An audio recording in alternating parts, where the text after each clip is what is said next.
I started quilting about 19 years ago. And when I started quilting, it was because I took a trip at the time with my former husband and a whole bunch of other English graduate students. And on the way home, one of the people in the van that we had said, "Look, it's getting dark, it's getting late, why don't we stop at my parents' house?" But she was a Mennonite woman, and she had a very large house. So they put me in a room that had quilts on the bed. And I was not feeling well. I went to sleep.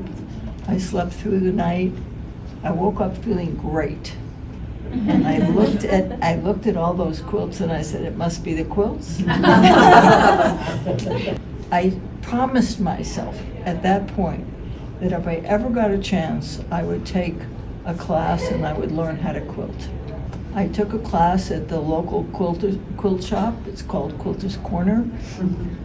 I started off doing very, very traditional quilts. The kinds of quilts that you see where all the points match perfectly, where all the lines are straight.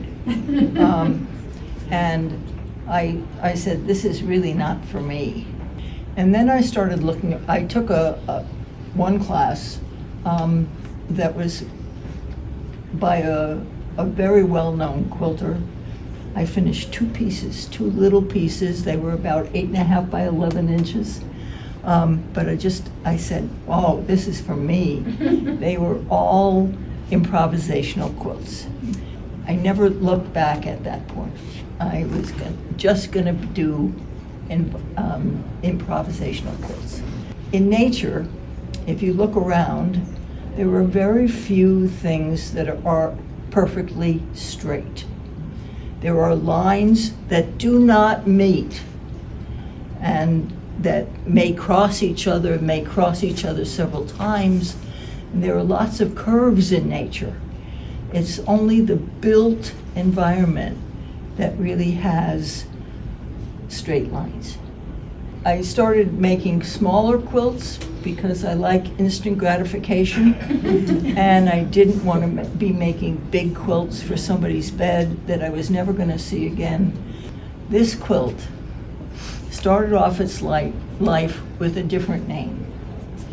The name, are you ready for this, is Iberglibbenes, and it's a Yiddish word meaning leftovers. And so this quilt was actually made of a whole bunch of blocks that I had made that never made it into a quilt. And so this piece started off as this particular block and this block. And I had to find a way to put them together. And since there are no straight lines, it requires some degree of fitting and futzing around. When I was quilting, there was a Quilter's Corner class on making sweatshirt jackets. And so I said, oh, that sounds like fun. And so I started making some sweatshirt jackets. Since I was making improvisational stuff anyway, I may as well start making some improvisational quilts and make them into jackets. So this one is, I think, one of the best ones I've made. But it is a sweatshirt block. Oh, sweatshirt. Okay. You just take the sweatshirt apart, you put fabric on top of it, and you put it back together again. This is beautiful. That's it. Very nice. Beautiful. Thank you. Thank you. Thank you, Marcy.